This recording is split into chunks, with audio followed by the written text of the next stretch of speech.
Welcome to స్వతంత్ర. నేను విజయ్. ముందుగా హెడ్లైన్స్ చూద్దాం. సాయంత్రం ఏపీకి రానున్న అమిత్ షా, చంద్రబాబు ప్రమాణ స్వీకారంలో పాల్గొనున్న షా.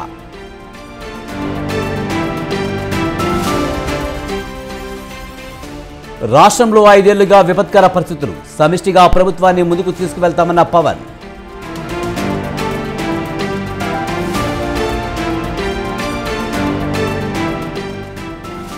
గవర్నర్ను కలిసిన కూటమి నేతలు, ప్రభుత్వం ఏర్పాటుకు అనుమతి ఇవ్వాలని కోరిన లీడర్స్.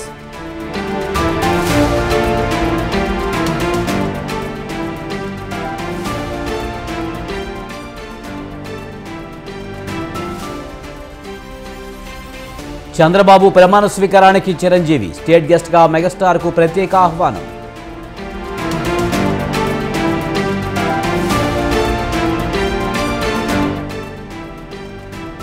విద్యుత్ కొనుగోలు ఒప్పందంపై కేసీఆర్కు నోటీసులు, ఈ నెల 30 లోపు వివరణ ఇవ్వాలని ఆదేశం.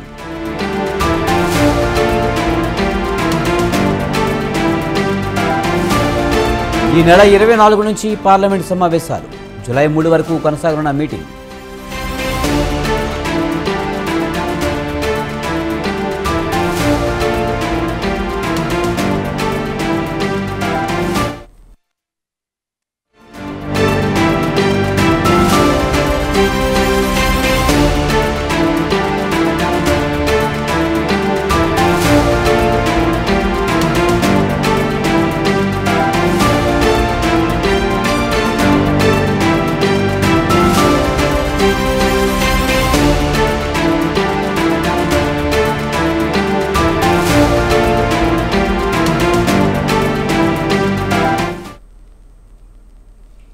కేంద్రంలో ప్రధాని నరేంద్ర మోదీ నేతృత్వంలో కొత్త ప్రభుత్వం కొలువు తీరింది.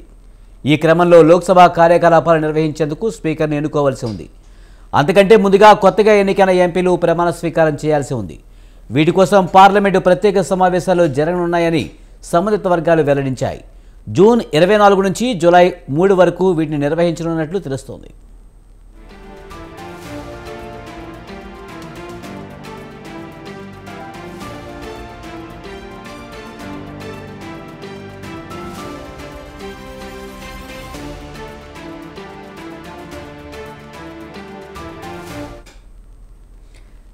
కేంద్రంలో ప్రధాని నరేంద్ర మోదీ నేతృత్వంలో కొత్త ప్రభుత్వం కొలువు తీరింది. ఈ క్రమంలో లోక్సభ కార్యకలాపాలు నిర్వహించేందుకు స్పీకర్ను ఎన్నుకోవాల్సి ఉంది. అంతకంటే ముందుగా కొత్తగా ఎన్నికైన ఎంపీలు ప్రమాణ స్వీకారం చేయాల్సి ఉంది. వీటి కోసం పార్లమెంటు ప్రత్యేక సమావేశాలు జరగనున్నాయని సంబంధిత వర్గాలు వెల్లడించాయి. జూన్ 24 నుంచి జూలై 3 వరకు వీటిని నిర్వహించనున్నట్లు తెలుస్తోంది.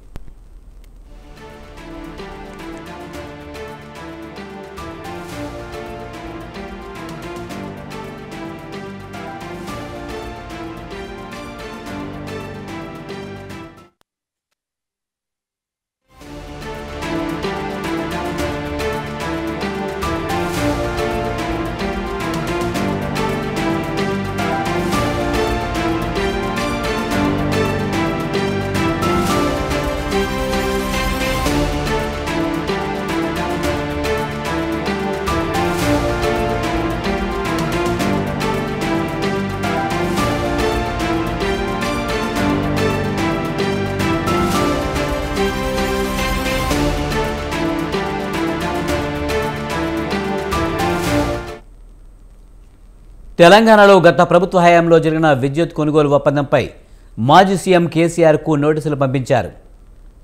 జస్టిస్ నరసింహారెడ్డి కమిషన్ ఈ నోటీసులు పంపింది. విద్యుత్ కొనుగోలు ఒప్పందంలో కేసీఆర్ పాత్రపై కమిషన్ వివరణ కోరింది. ఈ నెల 30 లోపు వివరణ ఇవ్వాలని నోటీసుల్లో ఆదేశించింది.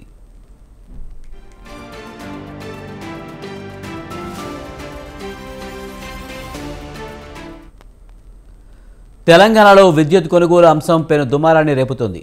కాంగ్రెస్ ప్రభుత్వం వచ్చాక విద్యుత్ కొనుగోళ్ల వ్యవహారంపై విచారణకు ఆదేశించింది. ఇందుకోసం జస్టిస్ నరసింహారెడ్డి కమిషన్ను ఏర్పాటు చేశారు. ఇతర రాష్ట్రాల్లో కొనుగోలు చేసిన విద్యుత్ కాంట్రాక్టర్ లోటును తీర్చాలని ఆదేశించారు. దీనిపై విచారణ చేపట్టిన కమిషన్ మాజీ ముఖ్యమంత్రికి నోటీసులు ఇచ్చింది. బీఆర్ఎస్ ప్రభుత్వ హయాంలో ఛత్తీస్గఢ్లో జరిగిన విద్యుత్ ఒప్పందాల్లో తన పాత్రను తెలియజేయాలని ఆ నోటీసుల్లో కమిషన్ కోరింది. విద్యుత్ కొనుగోలు వ్యవహారంలో తన పాత్రను వివరించాలని పేర్కొంది.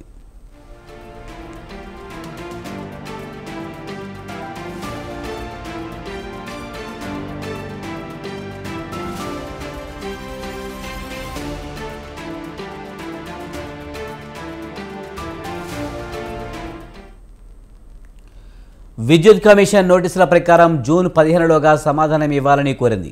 అయితే సమాధానం ఇచ్చేందుకు జూలై 30 వరకు సమయం కావాలని కేసీఆర్ కోరినట్లు సమాచారం. అలా అయితే కేసీఆర్ ఇచ్చే వివరణను బట్టి అక్కడ నేరుగా విచారణకు అవకాశం ఉంది. ఆయన సమాధానం సంతృప్తికరంగా లేకుంటే విద్యుత్ కమిషన్ నేరుగా విచారణకు దిగుతామని సంకేతాలిస్తోంది. గత 2 రోజులుగా బీఆర్ఎస్ హయాంలో పనిచేసిన కొందరు అధికారులను విచారణకు పిలిచి పలు కీలక అంశాలపై ప్రశ్నించారు. నిన్న మాజీ సీఎండీ ప్రభాకర్ రావును విచారించిన జస్టిస్ నరసింహారెడ్డి ఇవాళ మాజీ సీఎం కేసీఆర్కు నోటీసులు పంపించారు.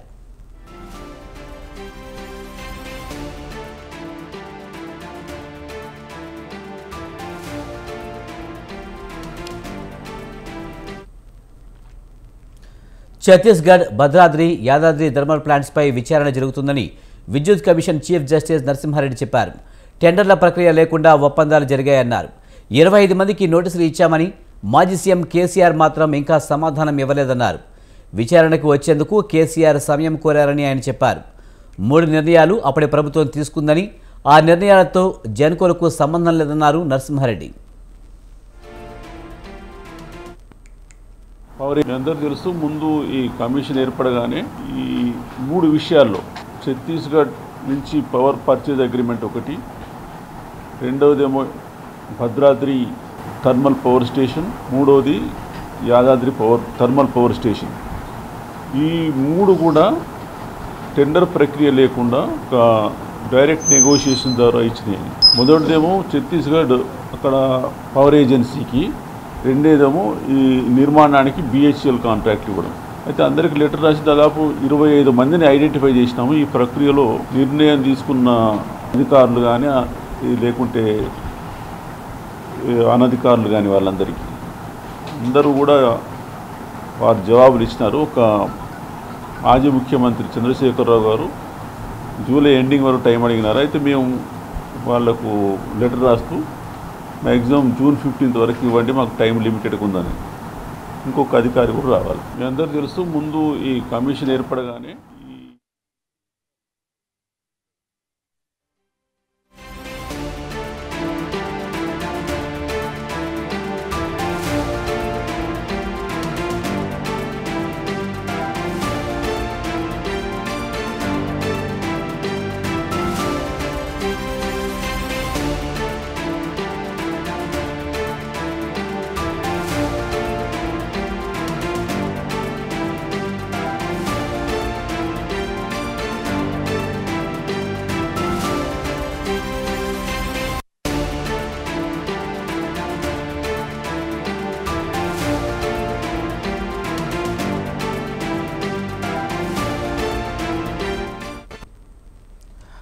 వరుస పరాజయాలతో రాష్ట్రంలో కుదేరైన గులాబీ పార్టీ ఓటమికి కారణాలను సమీక్షించుకుంటుంది. తాజాగా పార్లమెంట్ ఎన్నికల్లో ఒక్క సీటు కూడా దక్కకపోవడంతో బీఆర్ఎస్ పని అయిపోయిందనే వాదన కాంగ్రెస్, బీజేపీల నుంచి వినిపిస్తుంది. నైరాశ్యంలో ఉన్న కేడర్లో ఉత్తేజం నింపే పనిలో పడ్డారు గులాబీ బాస్. పార్లమెంట్ ఎన్నికల్లో పోటీ చేసి ఓడిపోయిన అభ్యర్థులతో పాటు బీఆర్ఎస్ ఎమ్మెల్యేలతో ఫామ్ హౌస్లో సమావేశమయ్యారు కేసీఆర్. ఓటమి గల కారణాలను అభ్యర్థులతో చర్చిస్తున్నారు. ఎమ్మెల్యేలను కాపాడుకునే పనిలో పడ్డ కేసీఆర్ త్వరలో పార్టీ ప్లీనరీ నిర్వహించేందుకు సిద్ధమవుతున్నట్లు తెలుస్తోంది.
వరుస పరాజయాలతో రాష్ట్రంలో కుదేలైన గులాబీ పార్టీ ఓటమికి కారణాలను సమీక్షించుకుంటుంది.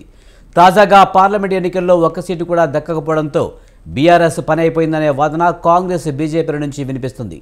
నైరాశ్యంలో ఉన్న కేడర్లో ఉత్తేజం నింపే పనిలో పడ్డారు గులాబీ బాస్.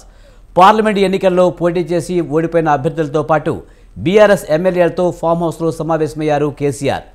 ఓటమికి గల కారణాలను అభ్యర్థులతో చర్చిస్తున్నారు. ఎమ్మెల్యేలను కాపాడుకునే పనిలో పడ్డ కేసీఆర్ త్వరలో పార్టీ ప్లీనరీ నిర్వహించేందుకు సిద్ధమవుతున్నట్లు తెలుస్తోంది. ఇక దీనిపై మరింత సమాచారాన్ని మా ప్రతినిధి సవీన్ లైవ్లో అందిస్తారు. సవీన్, వరుస పరాజయాలతో కేసీఆర్ నేతలతో సమావేశం అవుతున్నారు. పూర్తి సమాచారం ఏంటి? పార్లమెంట్ ఎన్నికల తర్వాత బీఆర్ఎస్ పార్టీలో కొంత నిస్తేజం అలుముకుందని చెప్పుకోవచ్చు. పార్లమెంట్ ఎన్నికల్లో ఒక్క స్థానాన్ని బీఆర్ఎస్ పార్టీ సాధించుకోకపోవడంతో బీఆర్ఎస్ పార్టీ పని అయిపోయింది. బీఆర్ఎస్ పార్టీకి సంబంధించిన సిట్టింగ్ ఎమ్మెల్యేలు త్వరలో కాంగ్రెస్ పార్టీలో కొంతమంది బీజేపీలో చేరతారంటూ కాంగ్రెస్ బీజేపీ పార్టీల నుంచి పెద్ద ఎత్తున విమర్శలు వస్తున్నాయి. బీఆర్ఎస్ పార్టీకి సంబంధించి క్యాడర్లో కావచ్చు, ఇటు నాయకుల్లో కావచ్చు కొంత నైరాశ్యం అలుముకుంది.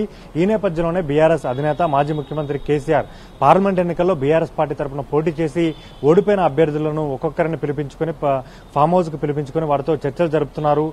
ఓటమికి గల కారణాలు ముఖ్యంగా బీఆర్ఎస్ పార్టీ ఈసారి జరిగిన పార్లమెంట్ ఎన్నికల్లో దాదాపు 14 పార్లమెంట్ స్థానాల్లో 3వ స్థానంలో నిలిచింది. కేవలం 2 పార్లమెంట్ స్థానాల్లో మాత్రమే 2వ స్థానంలో నిలిచిన పరిస్థితి మనకు కనపడుతోంది. ఈ నేపథ్యంలోనే 3వ స్థానంలో నిలవడానికి కారణం, తక్కువగా ఓట్లు రావడానికి ప్రధాన కారణంతో పాటు బీఆర్ఎస్ పార్టీకి సంబంధించి క్షేత్రస్థాయిలో ఉన్న ఓట్లు బీజేపీకి బదిలయ్యాయి. దీనిపైన కూడా అభ్యర్థులతో పాటు బీఆర్ఎస్ పార్టీకి సంబంధించి ఆయా పార్లమెంట్ నియోజకవర్గ ముఖ్య నేతలతో చర్చలు జరుపుతున్నారు. ప్రధానంగా ఎప్పుడైతే అసెంబ్లీ ఎన్నికలు జరిగాయి, అసెంబ్లీ ఎన్నికల్లో బీఆర్ఎస్ పార్టీ ఓడిపోవడం, ప్రధాన ప్రతిపక్ష స్థానానికి పరిమితం అవడంతో త్వరలో జరిగే పార్లమెంట్ ఎన్నికల్లో కాంగ్రెస్ బీజేపీ 2 పార్టీల మధ్యనే పోటీ ఉంటుందంటూ కాంగ్రెస్ పార్టీ కావచ్చు, ఇటు బీజేపీ 2 పార్టీలు మానసికంగా ప్రజలను సిద్ధం చేసే ప్రయత్నం చేశాయి. మరోవైపు బీఆర్ఎస్ పార్టీలో ఉన్నటువంటి కింది స్థాయి క్యాడర్ కూడా కాంగ్రెస్ పార్టీ తెలంగాణలో బీఆర్ఎస్ పార్టీని ఓడించింది కాబట్టి పార్లమెంట్ ఎన్నికల్లో బీజేపీకి ఓట్లు వేయడం ద్వారా బీజేపీ కాంగ్రెస్ పార్టీపై ప్రతీకారం తీర్చుకోవచ్చు. కాంగ్రెస్ పార్టీ హవాను కొంతవరకు తెలంగాణలో తగ్గించవచ్చనే అభిప్రాయంలో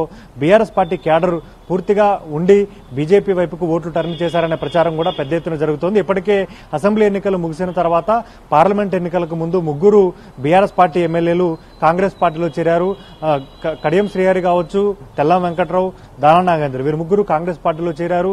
దానం నాగేందర్ సికింద్రాబాద్ నుంచి కాంగ్రెస్ పార్టీ అభ్యర్థిగా పోటీ చేసి ఓడిపోయారు. కడియం శ్రీహరి కుమార్తె కడియం కావ్య వరంగల్ ఎంపీగా పోటీ చేసి కాంగ్రెస్ పార్టీ నుంచి విజయం సాధించారు. ఇక ఇప్పుడు బీఆర్ఎస్ పార్టీకి ఉన్న ఏకైక టార్గెట్ ప్రధానంగా బీఆర్ఎస్ పార్టీ తరపున ఉన్నటువంటి 35 మంది ఎమ్మెల్యేలను ఏ విధంగా కాపాడుకోవాలి, 35 మంది ఎమ్మెల్యేలతో ప్రధాన ప్రతిపక్షంగా రాష్ట్రంలో ఉన్నటువంటి ప్రజా సమస్యలను వెలికితీసి ప్రధాన ప్రతిపక్షంగా ప్రజల్లోకి ఏ విధంగా వెళ్లాలి, భవిష్యత్ కార్యాచరణ ఏ విధంగా ఉండాలి అనే దానిపైన కేసీఆర్ సమాచారం చేస్తున్నారు.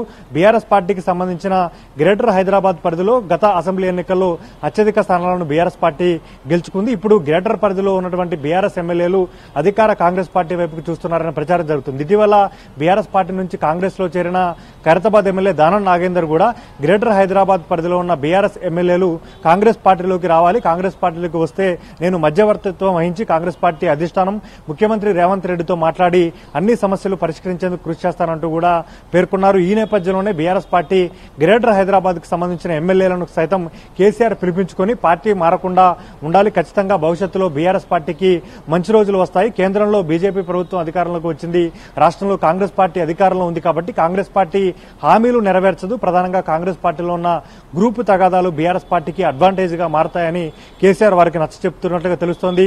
మరోవైపు ఇప్పటికే అసెంబ్లీ పార్లమెంట్ ఎన్నికల్లో ఓడిపోయిన తర్వాత తెలంగాణ ఆవిర్భావ దినోత్సవం సందర్భంగా త్వరలోనే పార్టీ ప్లీనరీని 2 రోజుల పాటు ఘనంగా నిర్వహించుకుందామని కేసీఆర్ పేర్కొన్నారు. ఈ నేపథ్యంలోనే పార్టీ ప్లీనరీ కూడా త్వరలో ఏర్పాటు చేసి క్యాడర్లో కావచ్చు, పార్టీ నేతల్లో ఒక నూతన ఉత్సాహాన్ని నింపే విధంగా బీఆర్ఎస్ పార్టీ కార్యాచరణ రూపొందిస్తోంది. మరోవైపు అసెంబ్లీ ఎన్నికలు ముగిసిన తర్వాతనే పార్టీని గ్రామ స్థాయి నుంచి రాష్ట్ర స్థాయి వరకు ప్రక్షాళన చేస్తామంటూ బీఆర్ఎస్ పార్టీ చెప్పింది. BRS party working president KTR Telangana Bhavan వేదికగా 17 పార్లమెంట్ నియోజకవర్గాల నేతలతో సన్నాహక సమావేశాలు నిర్వహించారు. ముఖ్యంగా క్యాడర్ నిర్మాణ లోపం వల్లనే బీఆర్ఎస్ పార్టీ 3వసారి అసెంబ్లీ ఎన్నికల్లో ఓడిపోయిందని అనేక మంది నేతలు బీఆర్ఎస్ పార్టీ అధినాయకత్వం దృష్టికి తీసుకొచ్చారు. ఇప్పటికే పార్లమెంట్ ఎన్నికలు ముగిశాయి కాబట్టి క్షేత్రస్థాయిలో పార్టీకి ఉన్నటువంటి రాష్ట్ర స్థాయి కమిటీలన్నీ రద్దు చేసి త్వరలోనే పార్టీకి సంబంధించి గ్రామ స్థాయి నుంచి రాష్ట్ర స్థాయి వరకు కమిటీల ఏర్పాటుపై కూడా బీఆర్ఎస్ పార్టీ దృష్టి సారించింది. ముఖ్యంగా అనేక నియోజకవర్గాల్లో బీఆర్ఎస్ పార్టీ నియోజకవర్గ ఇన్ఛార్జీలను కూడా మార్చడానికి బీఆర్ఎస్ పార్టీ అధినాయకత్వం సిద్ధమవుతోంది. Right, thank you Saveen.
ఇవాళ సాయంత్రం కేంద్ర హోంమంత్రి అమిత్ షా ఏపీకి రానున్నారు. రాత్రి 9 గంటలకు గన్నవరం విమానాశ్రయం చేరుకుంటారు. అక్కడి నుంచి నేరుగా ఉండవల్లిలోని చంద్రబాబు నివాసానికి వెళ్తారు. చంద్రబాబుతో అమిత్ షా భేటీ అవుతారు. రేపు ఏపీ సీఎంగా చంద్రబాబు ప్రమాణ స్వీకారం చేయనున్న నేపథ్యంలో కార్యక్రమానికి ప్రధాని మోదీ హాజరవుతున్నారు. ఆ ఏర్పాట్లపై చంద్రబాబు అమిత్ షా చర్చించనున్నారు. అనంతరం అమిత్ షా విజయవాడలోని నోవాటెల్కు వెళ్తారు. అక్కడే రాత్రికి బస చేస్తారు. రేపు చంద్రబాబు ప్రమాణ స్వీకార కార్యక్రమంలో పాల్గొంటారు.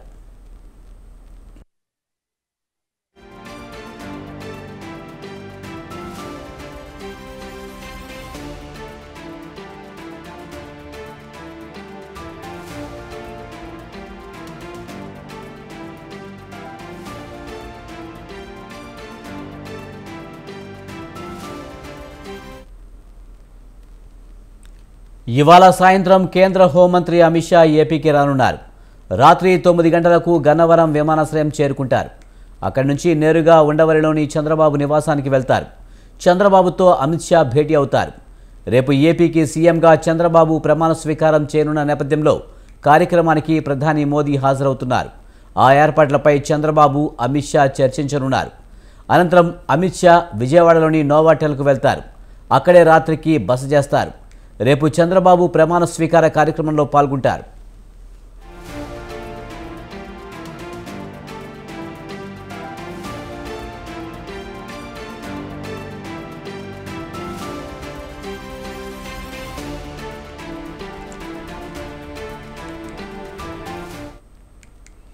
ఇవాళ సాయంత్రం కేంద్ర హోంమంత్రి అమిత్ షా ఏపీకి రానున్నారు.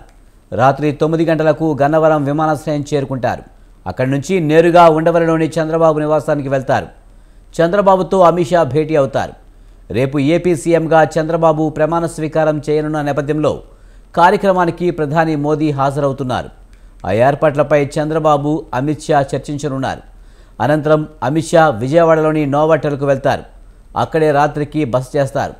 రేపు చంద్రబాబు ప్రమాణ స్వీకారం కార్యక్రమంలో పాల్గొంటారు.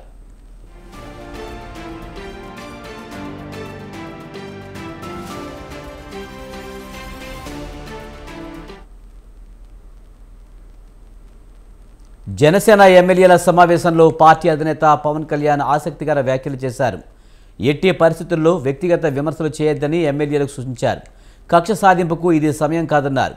ప్రజలు ఏదైనా సందర్భంలో అసహనంతో ఓ మాట మాట్లాడినా భరించాలని చెప్పారు. 5 ఏళ్ల కాలాన్ని పూర్తి స్థాయిలో సద్వినియోగం చేసుకోవాలని ఎమ్మెల్యేలతో తరచూ సమావేశం అవుతానని చెప్పారు. మిత్రపక్షాలతో కలిసి వెళ్తూనే జనసేన గుర్తింపును తెచ్చుకోవాలని సూచించారు. రిజిస్టర్డ్ పొలిటికల్ పార్టీ నుంచి రికగ్నైజ్ పొలిటికల్ పార్టీగా అవతరించామన్నారు పవన్ కళ్యాణ్.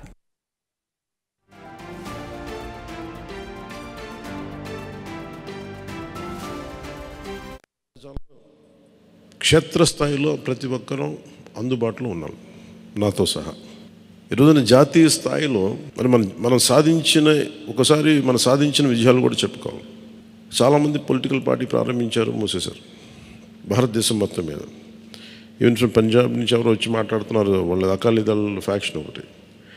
మా నాన్నగారు స్టార్ట్ చేశారు, మేము స్టార్ట్ చేసి ఇనిషియేట్ చేసి ఆఫ్ చేసేసుకోవాల్సి వచ్చిందని. మన ఎన్నికలకి మనం సాధించింది from a registered political party నుంచి రికగ్నైజ్డ్ పొలిటికల్ పార్టీ.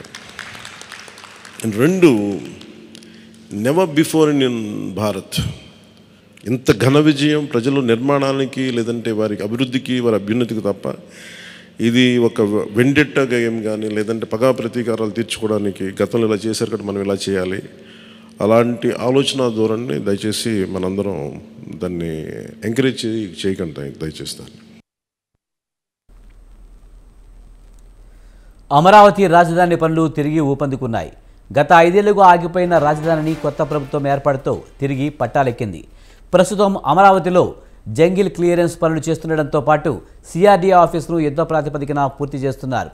సీఎంగా చంద్రబాబు ప్రమాణ స్వీకారం చేసి రాజధానికి వచ్చే నాటికి జంగిల్ క్లియరెన్స్తో పాటు క్లీనింగ్, స్ట్రీట్ లైటింగ్ పనులు పూర్తి చేయాలని సీఎస్ ఆదేశాలు జారీ చేశారు.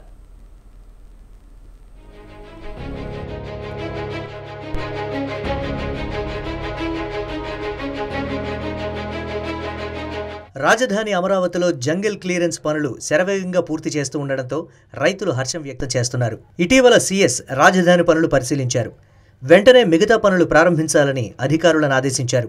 క్లీన్నెస్, జంగిల్ క్లియరెన్స్తో పాటు స్ట్రీట్ లైట్లు ఏర్పాటు చేయాలన్నారు. అటు సిఆర్డీఏ కమిషనర్ రాజధాని అమరావతిని సందర్శించారు.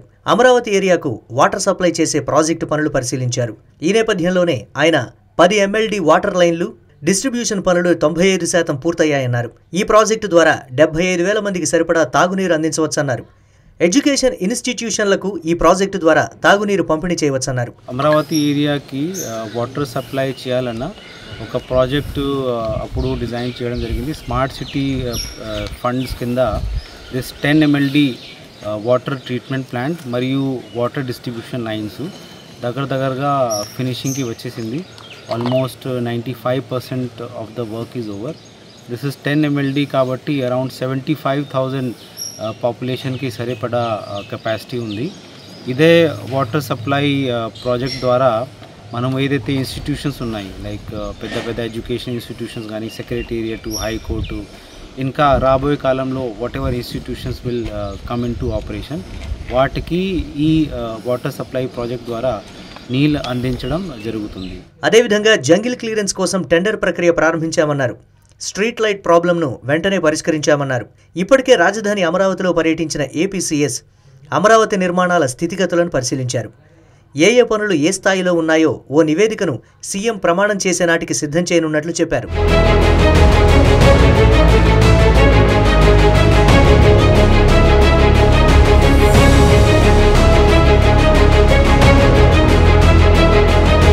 ఇదిలా ఉంటే రాజధానిలో జంగిల్ క్లియరెన్స్ పనులు శరవేగంగా నిర్వహిస్తూ ఉండడం పట్ల రాజధాని రైతులు ఆనందం వ్యక్తం చేశారు. గతంలో ఏమైనా కూల్చాలంటే జేసీబీలు వెళ్లేవని, ఇప్పుడు అక్కడ నిర్మాణాలు ముందుకు తీసుకెళ్లడానికి జేసీబీలు పనిచేస్తున్నాయన్నారు.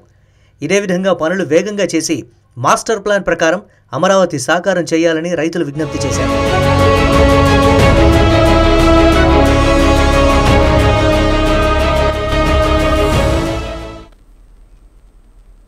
తెలంగాణలో సెమీ రెసిడెన్షియల్ స్కూల్ పెట్టాలన్న సీఎం ఆలోచనను స్వాగతిస్తున్నామని అన్నారు ఎంపీ మల్లు రవి. ప్రభుత్వ రెసిడెన్షియల్ స్కూళ్లలో సరైన సౌకర్యాలు లేవని, సెమీ రెసిడెన్షియల్ స్కూళ్ల ద్వారా విద్యార్థుల సంఖ్య పెరుగుతుందన్నారు. ఏకోపాధ్యాయ స్కూళ్లను రద్దు చేయాలని సీఎం హామీ ఇచ్చారన్నారు. పాఠశాల విద్య కోసం 2,000 కోట్ల నిధులు సీఎం విడుదల చేశారని, విద్యపై భారీ స్థాయిలో నిధులు ఖర్చు చేయడం సంతోషదాయకమని స్పష్టం చేశారు. సెమీ రెసిడెన్షియల్ స్కూల్ పెట్టాలని ముఖ్యమంత్రి ప్రకటించి దాన్ని మేము స్వాగతిస్తున్నాం. ఈ సెమీ రెసిడెన్షియల్ స్కూల్ పెట్టడం వల్ల గ్రామీణ ప్రాంతంలో ఉన్నటువంటి పిల్లలు, ముఖ్యంగా బడుగు బలహీన వర్గాలకు సంబంధించినటువంటి పిల్లలు స్కూలుకి వచ్చేటటువంటి నంబర్ కూడా పెరుగుతుంది. ఈ అవకాశం వల్ల ఎక్కువ మంది పిల్లలు స్కూల్కి వచ్చేటటువంటి అవకాశం ఉంది.